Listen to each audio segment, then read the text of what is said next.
ficar travando, vocês me avisam, viu? Tá. Bom, nós vamos começar aqui com o seminário sobre sistemas de memória virtual. Vai ser apresentado pela Anelisa, Edilene, Sábia e Sidney. Se vocês puderem só dizer de onde que vocês são e a universidade, porque eu não sei todos aqui de cor.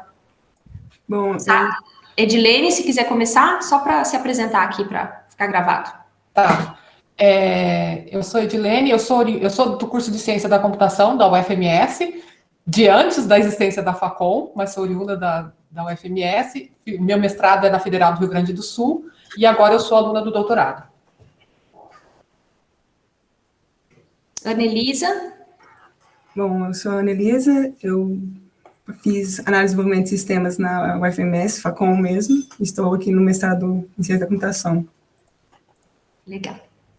Sábia? Eu sou desculpa. Eu fiz licenciatura em computação no IFTO e eu estou no mestrado em ciência da computação. Beleza. Ótimo. E o Sidney? Bom dia, professora. Eu sou formado em Sistema da Informação numa universidade privada aqui, que é a Universidade de São Judas.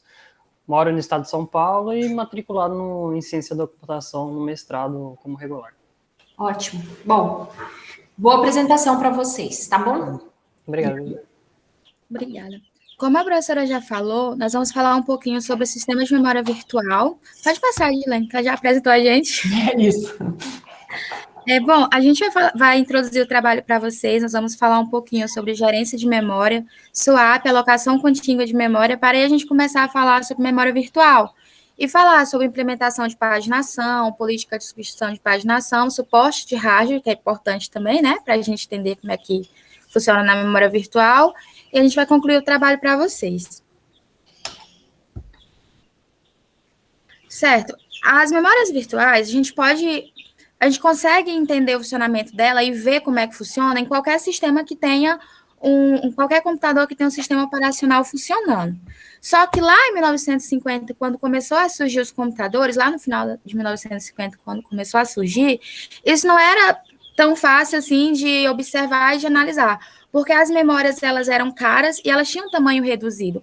E quando os programadores eles precisavam executar um programa que fosse maior do que a memória física disponível, eles não conseguiam e era bastante difícil. E aí o que foi que aconteceu?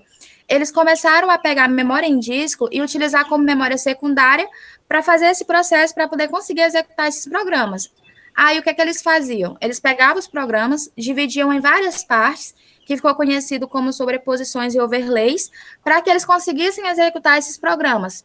E todo esse processo que os programadores faziam era chamado de fragmentação e controle de sobreposição, que mais para frente, quando realmente os computadores começaram a ficar mais famosos e a evoluir mais, ficou conhecido como uma forma de execução automática do processo de sobreposição de memória, ou memória virtual, que é quem faz todo esse processo, que os programadores antigamente faziam manualmente. E como a gente pode imaginar, era um trabalho completamente trabalhoso, porque você imagina pegar um programa, dividir ele em N partes, 10, 5, 15 partes, e ter que ir colocando, fazer a sobreposição certinha, não errar, não repetir, e aí dava bastante trabalho. Aí, por isso, nós vamos começar analisando como é que funciona essa hierarquia de memória e continuar falando da utilização da memória virtual. Pode passar, Edilene. Certo. Quando o processador ele precisa acessar um dado, o primeiro nível que ele encontra é a memória cache, como a gente pode visualizar na imagem que está aí para vocês, para a gente.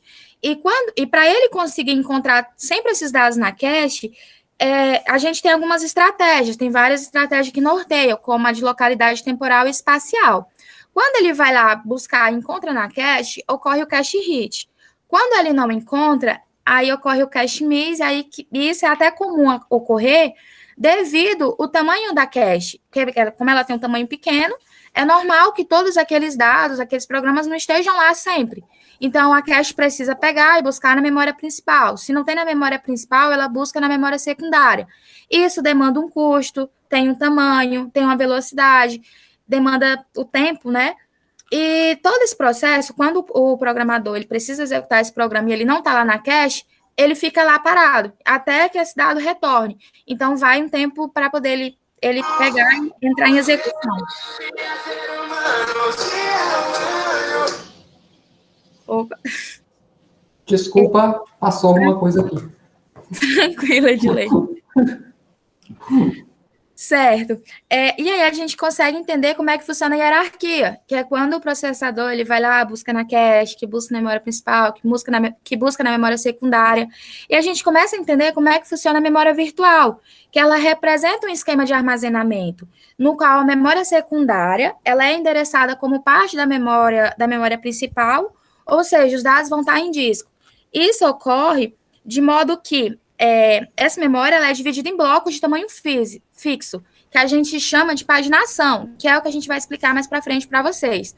E quando essa memória virtual vai lá, o processador vai buscar e não encontra, ocorre a falta de página. Quando isso acontece, a página que está lá no disco, ela é movida para a memória principal, que é o que o Sidney vai começar a explicar para a gente.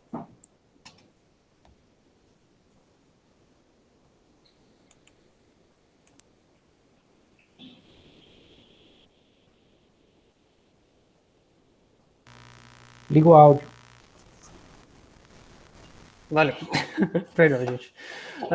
Bom dia. Como a Sábia estava comentando anteriormente, né, eu vou falar um pouquinho sobre o swap, né?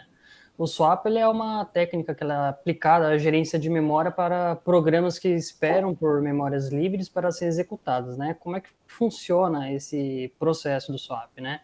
Ele escolhe um processo residente, que é transferido para a memória principal para a memória secundária, isso a gente se chama swap out, e ela podem estar dentro do disco, né? Logo após, o processo ele é carregado de volta para a memória secundária, né?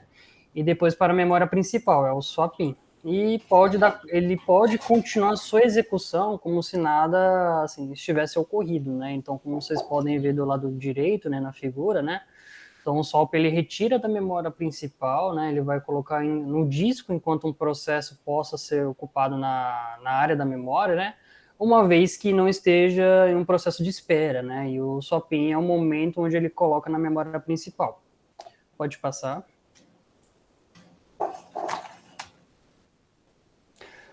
Tá, aqui continuando no swap, né? Então tem umas características mais específicas, né? Tratando com vantagem ou desvantagem, né? O swapping ele tenta resolver um problema, né? De insuficiência de memória para todos os usuários, né? Ele acaba sendo essencial para a implementação de um sistema multiprogramável, é eficiente também em programas onde existam poucos usuários competindo pela própria memória. Isso significa que ele acaba sendo um pouco mais rápido, né, nessa questão de competição de poucos usuários. E uma característica específica, né, é a alocação dinâmica, onde ele permite realocar todos esses processos durante a execução do programa, né? Ou seja, o programa está em execução ainda e ele ainda assim ele permite essa realocação dele, né? Tende a melhorar o problema da suficiência da memória também durante a execução de alguns processos em ambientes multiprogramados, né? E em desvantagem, sendo também um problema, né, é o custo elevado das operações de entrada e saída, né, que é o swap in, swap out, né? Então esse mecanismo, né, dele de entrada e saída, ele é um pouco lento também e acaba sendo um pouco mais caro também, tá? Então, ele acaba sendo ineficiente, né, em tempos de função de tempo, né, de carregamento, né? Ele gera um gasto para ser carregado. Pode passar. Bom, agora eu vou falar um pouquinho sobre a alocação contígua de memória, né? Ela acaba consistindo em armazenar arquivos em blocos sequencialmente dispostos, né? Ele permite com que localize um arquivo através do primeiro endereço do bloco e sua extensão de blocos, né? Então, como vocês podem ver na figura do lado direito, né? Então, eu tenho um arquivo A, a letra F, né? Com a quantidade de blocos, né? Esse tipo de alocação, ela ocorre quando é criado um bloco, né? Com blocos, né? Arquivos com blocos, só que é necessário que existem blocos livres, né, para eles se ocuparem, né, para eles se adequar, né, ou se enquadrarem, né, dentro desse conjunto de blocos, né. Então nesse tipo de alocação, o disco ele é visto como um vetor de segmentos ocupados ou livres, né. Então, no conjunto de blocos abaixo, né, o arquivo B e D e o B, o D e o F, né, eles foram retirados, né?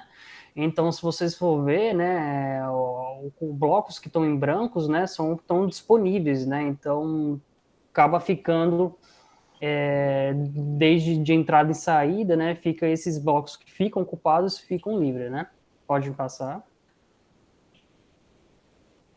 Bom, diante disso, né, disso que acaba ficando livre, desocupado, né, foram adotadas 3 estratégias, né, para agrupar ou ficar melhor, né, nessa alocação, né. Então, a primeira que é a First Fit, né, onde o primeiro segmento livre com tamanho suficiente para alocar o arquivo, né, é o momento que ele é selecionado, né, essa busca ela é sequencial, né, ela pode ser interrompida assim que for encontrado logo de imediato. A segunda é a Best Fit, né, onde ele acaba selecionando o menor segmento livre disponível com um tamanho suficiente para armazenar o arquivo com a quantidade de blocos que ele precisa, né. E essa busca se faz necessária em toda a lista, né, para a seleção de segmento, né, a menos que seja ordenado, né, por tamanho. Então, caso seja ordenado por tamanho, ele vai ser um dos primeiros, né. E por último tem um Worst Fit, né, onde é o maior segmento, né, que ele é alocado na busca da lista, né. Então, como vocês podem ver da figura um pouquinho logo abaixo, né, então a gente tem uma situação inicial de blocos, né. A primeira estratégia onde ela acaba sendo aplicada, ela pega o primeiro segmento livre, né, que está desocupado. A segunda, ela seleciona o menor, né? E a terceira, por último, a que tem maior quantidade de blocos livres, né? Para fazer a alocação desses arquivos. Pode passar, por favor. Por último, então, além dessas estratégias, né? Acaba sobrando alguns espaços, né? E esse problema a gente chama de fragmentação, que são os espaços livres, né? Nos blocos que ficam disponíveis, né?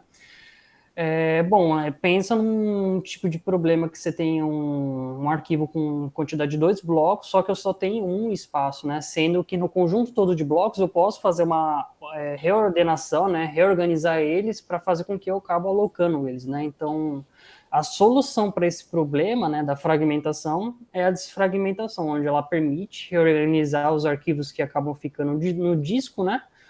Que, por consequência, blocos acabam ficando livres para outros blocos ocuparem eles, né? Então, como vocês podem ver do lado direito, né, a figura antes da seta, né, tem os blocos com as cores, né, que estão ocupados, e os brancos, eles estão disponíveis, eles acabam sendo livres, né?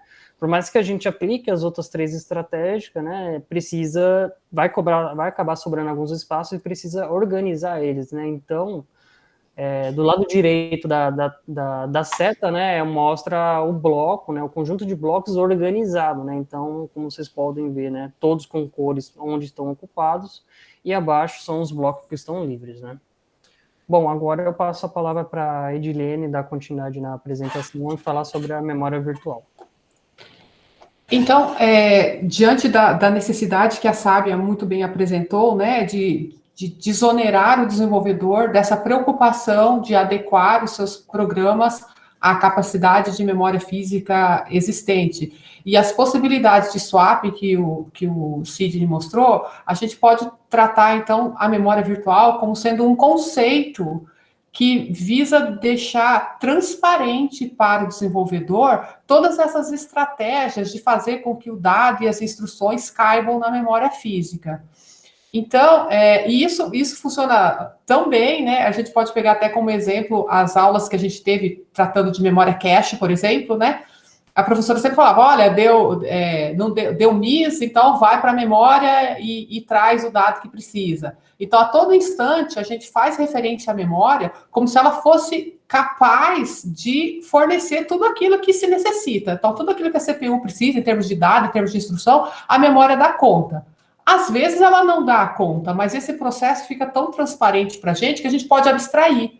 Então, essa imagem que a gente está trazendo aqui e as futuras tem como objetivo abrir um pouquinho, né, o que vem a ser esse tratamento que a memória dá para suprir a CPU e os programas que estão em execução, os processos que estão em execução, com tudo aquilo que se necessita. Então, a gente tem aqui o conceito da memória virtual, ela é composta, aqui ao lado esquerdo, a gente tem a memória virtual, onde existem páginas contendo os endereços lógicos. Então, a CPU, ela sempre vai fazer referência aos endereços lógicos. E à direita, a gente tem a memória secundária, que é o disco, que é onde a gente tem um acesso mais demorado, né? Onde a gente consome mais tempo para conseguir um determinado dado. No meio disso, a gente tem a memória principal, que a gente vai chamar de memória física, e a gente tem uma tabela de mapeamento.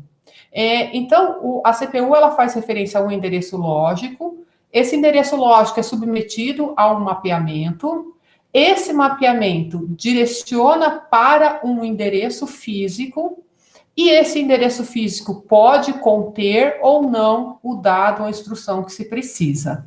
Se ele estiver aqui na memória física, perfeito, o dado é obtido e o processo segue adiante, se não, é necessário que se vá ao disco, faça uma carga desse dado para a memória, para que esse novo dado seja trazido, algum dado precisa ser devolvido, então aí entra a história, né, do swapping, e isso acontece de maneira transparente.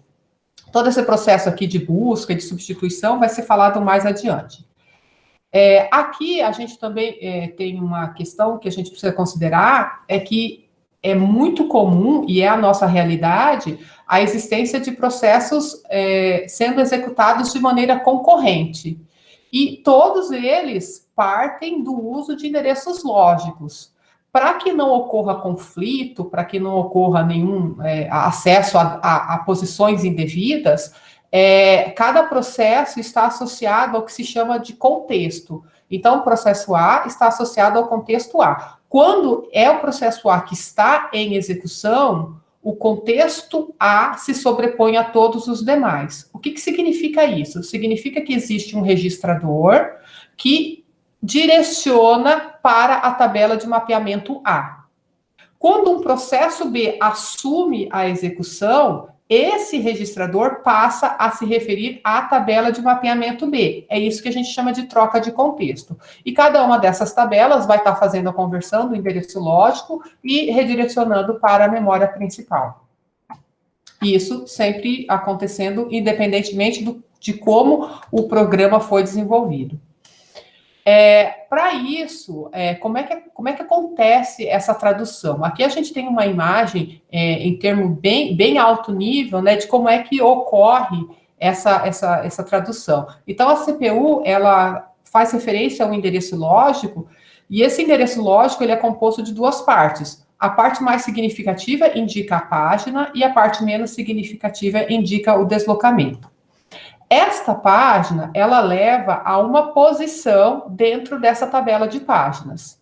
Chegando nessa posição, é feita a tradução do valor lógico da página para um valor físico, e esse valor físico associado ao deslocamento, que é transferido na íntegra, leva a um endereço físico da memória principal. Neste endereço físico, o dado ou a instrução buscado pode estar presente ou não. Aqui a gente tem um exemplo mais concreto, retirado de um dos livros que a gente usou como referência, para ilustrar melhor como é que se dá esta conversão. Então, aqui a proposta é fazer um mapeamento do endereço lógico para a memória principal, e a memória principal ela é composta de quadros de 4 KB cada quadro. Então, dada esse tamanho dos quadros da memória principal, esse endereço lógico de 32 bits precisa dedicar 12 bits menos significativos para a indicação do deslocamento, né? Porque 2 elevado a 12 vai gerar para mim 4K. Então, aqui na imagem, na parte inferior, a gente tem os 12 bits menos significativos, eles estão representando o deslocamento, tem aqui um exemplo, né, um valor aqui a título de exemplificação, e os outros bits que restaram, dos 32 que eu tenho para o endereço lógico, eles vão indicar para mim a página. Então, se toma o valor aqui da página, que no caso é 1 em binário, esse 1 ele está me levando para a linha de índice 3 na tabela de páginas. Aqui nessa tabela de páginas existe um bit que se chama bit presente ou ausente, que ele indica se essa página referenciada ela está presente aqui na memória principal. Nesse caso, como está com 1, significa que está presente. E logo à direita, a gente vê o endereço da página física, que é 110. Então, é neste endereço, que é para esse endereço que é feito o mapeamento, né, físico, esse é o endereço da página, e o deslocamento, aqueles 12 bits, eles são copiados na íntegra, aqui para o endereço físico. Então, com isso, é que ocorre a tradução. Caso esse bit de presente ausente estivesse valendo 0, era um indicativo de que não adianta eu tentar ir na memória principal, porque esse dado, essa instrução que está sendo buscada, ela não está lá. Então, essa página vai precisar ser trazida do disco para dentro da memória para o processo prosseguir na sua execução. Aqui, a gente tem... faltou um izinho aqui. A gente tem, continuando também, uma questão muito importante, que é a questão de coerência. A gente falou muito com a professora, quando a gente estava trabalhando com cache, né, de coerência, porque os dados, a gente pode pensar que a versão original do dado é aquela que está no disco.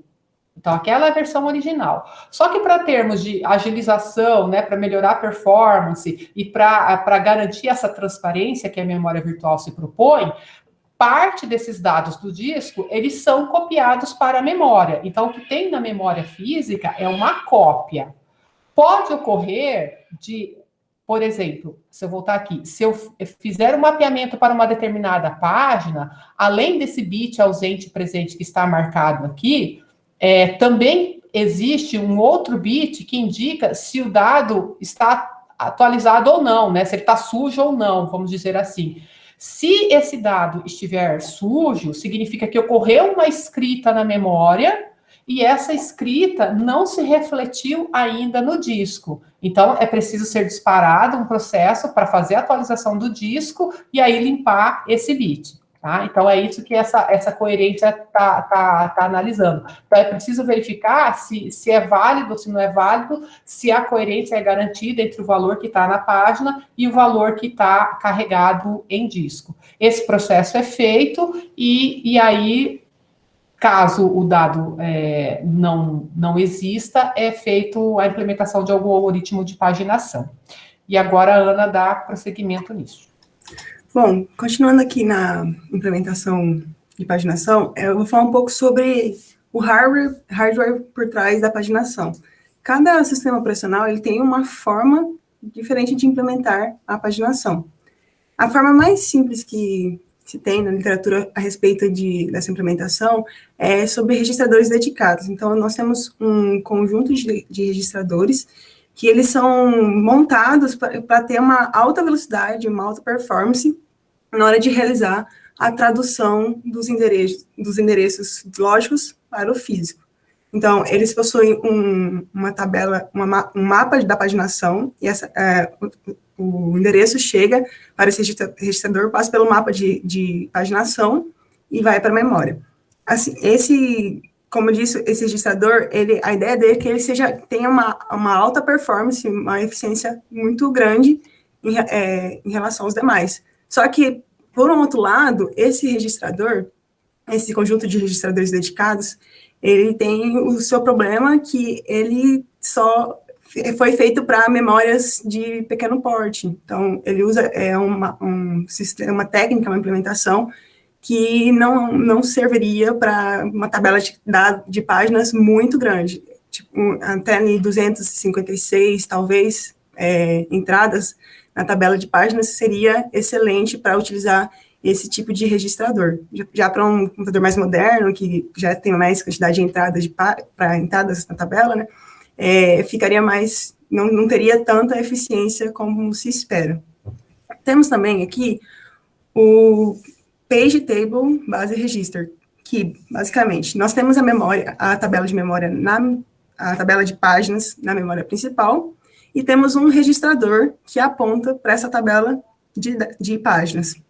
Assim, a CPU produz o endereço lógico, manda para esse registrador, para esse registrador em si, e ele vai para a memória.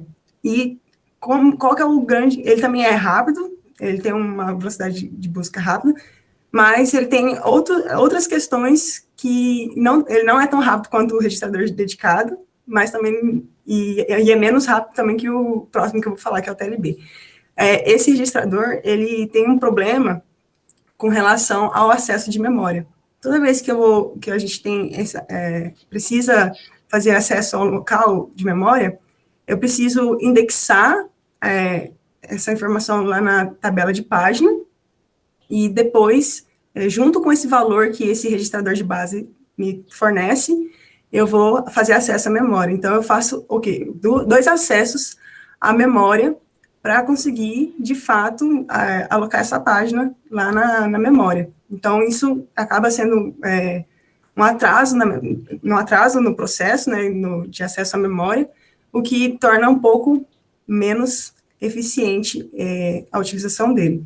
E temos também o Look Translation, Look Aside Buffer, a TLB. Por favor, Edilene, você pode passar? Ele funciona da seguinte forma. Ele é essa tabelinha que vocês podem ver aqui, esse TLB, e ele possui uma chave e um valor. A chave dele é representada pelo número da página, e esse frame number aqui é o quadro que está respectivo na memória física. Então, como que funciona essa tabela?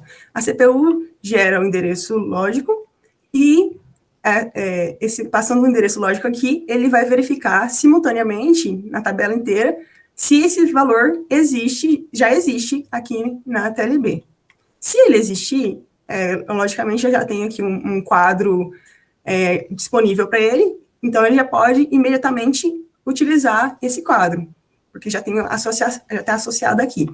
Mas, se eu não tenho esse quadro aqui na TLB, a gente tem o que nós chamamos de miss na TLB, ou seja, falha na TLB. O que vai acontecer, então? Eu preciso pegar esse endereço, esse número da página aqui, vir aqui na tabela de páginas e fazer exatamente o que a Edilene explicou agora há pouco no processo de paginação. Ela vai pegar e vai encontrar um quadro que está liberado e vai registrar, anotar na tabela de páginas o número da página e o quadro que está associado, e, por fim, depois que feito esse processo, anotar também na TLB. E aqui implica, quando a gente fala da falha da TLB, que implica no desempenho desse mecanismo. Pode passar, por favor. Se a gente for parar para pensar no seguinte exemplo, Edilene, passa, por favor. Aqui, vamos supor, na seguinte hipótese, para fazer uma pesquisa na TLB, a gente gasta 20 nanosegundos para acessar e pesquisar, e gastamos 100 nanosegundos para acessar a memória. Então, pensando no acerto, ele tem que pesquisar na TLB e depois fazer o acesso à memória. Então, a gente gasta 120 nanosegundos quando tem um acerto. Agora, pensando no erro. Se tiver um erro, o que acontece? A gente primeiro pesquisa na TLB, não encontrou, a gente vai ter que ir na memória pesquisar o quadro. Então, já foi 120 nanosegundos aí. Depois volta e atualiza a tabela de página e depois faz realmente o acesso de fato à memória. Então, nesse caso, a gente gastou 220 nanosegundos. Agora, pensando na taxa de acerto. Então, vamos supor que, no nosso exemplo, acertamos 80%. Então, na pesquisa que fez, na TLB, 80% foi de acerto e 20% de erro. Para a gente entender e descobrir qual que é o tempo efetivo de acesso da memória, a gente multiplica os pesos, o peso do acerto com o tempo de acerto, e soma com a taxa de erro, né, o tempo de erro, e multiplicado pelo tempo de erro. Isso a gente vai encontrar, nesse exemplo, 140 nanosegundos. Isso significa que nesse processo, toda vez que tem uma falha no TLB, nós vamos nesse caso, a gente tem um atraso de 40% no acesso da memória. Ou seja, toda vez que nós temos um erro, a gente temos erros na TLB, a gente implica numa porcentagem relativamente alta no acesso à memória. Então, esse é o grande problema em si da TLB quando a gente fala de desempenho. Quando a gente tem muito erro na TLB, acaba tendo mais tempo gasto em acesso de memória desnecessário, porque ele vai ter que ir buscar a informação para depois, de fato, acessar. Então, basicamente, o problema realmente da TLB é a falha na TLB, e o benefício porque ela é extremamente rápida, e então, por mais que a gente tenha esse tempo de pesquisa, um pouco a mais, só que vale a pena ter esse tempinho a mais de pesquisa que vai impactar no desempenho, no acesso da memória. Aí, pensando agora, a gente falou sobre quando der falha, mas e quando a TLB está cheia, está lotada de páginas já? O que fazer? Foi o que a Edilene comentou, que é a substituição de página que nós utilizamos. Então, toda vez que tem a TLB está cheia, a TLB está cheia, no caso, a gente precisa tirar uma página da memória principal para poder colocar essa nova página. E aí, o processo básico a ideia é a estrutura geral da substituição de página.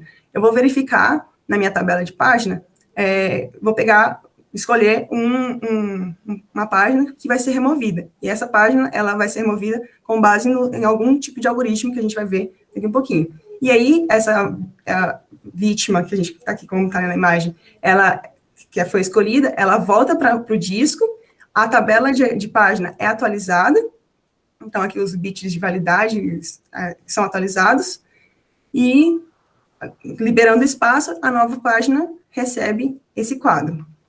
Então, para isso, a gente tem alguns algoritmos para fazer essa política de substituição. Esses aqui são alguns, dentro desses aqui temos as ramificações, algumas ramificações, por exemplo, o LRU tem o LRU por aproximação, temos vários, mas eu vou explicar só 2 deles, porque a gente também já está com o tempo um pouco apertado. Eu vou falar do LRU e do FIFO. O LRU é o Last Recently Used. Significa, a gente vai trazer, tirar, substituir aquela página que foi menos, que está ali há mais tempo e que não está sendo utilizada. Então, neste exemplo, vocês podem perceber aqui que no primeiro aqui, do lado esquerdo, o 7, ele entrou, não houve substituição de página porque estava vazia a memória, mesma coisa aconteceu com o 0, não estava cheia a memória, então ele só entrou na TLB, o 1 a mesma coisa, mas quando chega no 2, ele precisa substituir uma página. E aí ele vai fazer o quê? Ele vai escolher aquele que está ali há mais tempo e que não está sendo utilizado, que no caso é o número 7. Então ele substitui no lugar do 7. Aqui o 0, ele não vai substituir porque ele já está na memória, então deu hit. O 3, ele vai verificar quem está ali há mais tempo sem utilizar. Então, no caso, entre o 2 e o 1 está ali há mais tempo e não está sendo utilizado, e ele vai ser substituído. Então, essa é a ideia do LRU. Então, aquele que está ali há mais tempo sem utilizar é substituído. O FIFO, que é o próximo algoritmo, ele pensa no primeiro a entrar, primeiro a sair. Então, neste exemplo aqui, o 7 entrou primeiro novamente, depois entrou o 0, depois entrou o 1. Em seguida, vem o 2 e ele precisa entrar, só que não tem mais espaço. Então, ele vai escolher o que primeiro entrou. Quem entrou primeiro foi o 7 neste exemplo. Então, ele vai trocar, vai ser substituído do 7, vai ser substituído, vai colocar o 2. O 0, temos aqui um hit, então não precisa ser substituído. Aí vai entrar o 3. No exemplo anterior, o 3 entrou aqui no lugar do 1, porque o 1 era o que estava ali há mais tempo. No caso do first in, first out, ele vai entrar no lugar do 0, porque o 0 foi o segundo a entrar aqui na memória. Então, ele substitui no lugar do 0. Então, o first in, first out, basicamente, como eu falei, quem entra primeiro é o primeiro que sai. E assim, sucessivamente. Entre esses 2 algoritmos que eu posso citar, a taxa de acerto é mais favorável ao LRU, que ele tem, nesse mesmo exemplo, 12 falhas, e esse aqui tem 15 falhas na hora de fazer a substituição. Então, a gente sempre vai preferir aquele que tiver menos falha com relação ao algoritmo, né? E isso aí.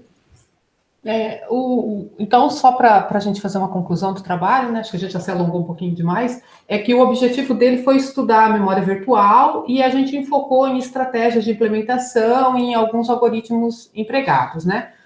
Foi interessante porque a gente precisou estudar conceitos básicos de gerência de memória, técnicas de paginação, como swapping, alocação contígua de memória, os conceitos elementares de memória virtual, como que se dá a implementação de paginação, as políticas de substituição e, por fim, fizemos uma pequena análise de desempenho.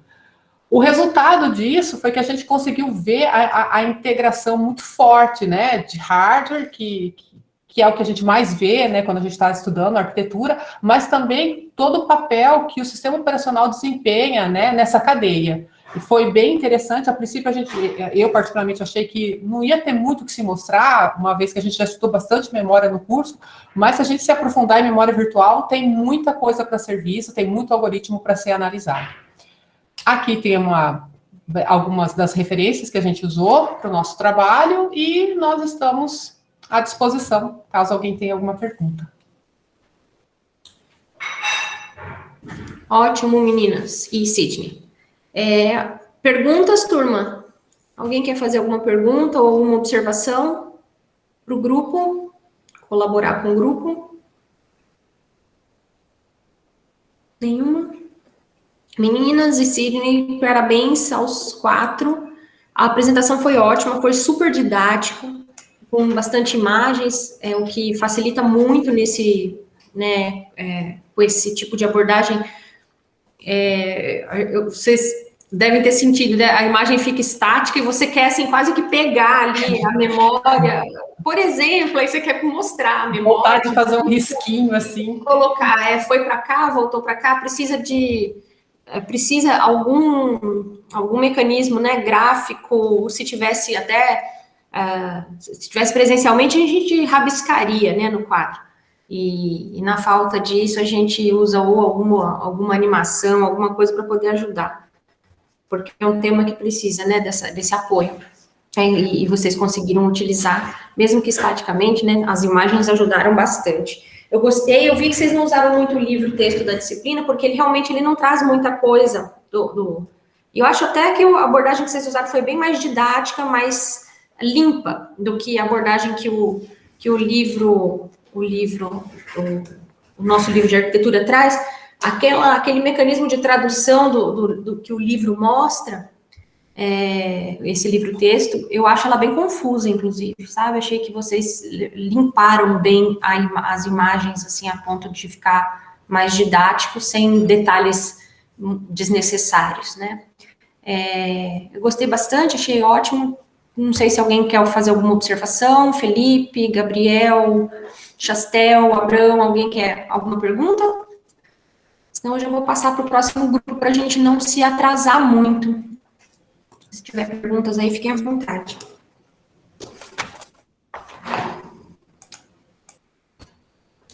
Parabéns, viu, pessoal? Edilene, você é professora? Sou. Tem bastante didática para explicar. Muito obrigada. Bem assim, claro que... Minha professora de didática deve estar vibrando essa hora. Legal. Muito bom.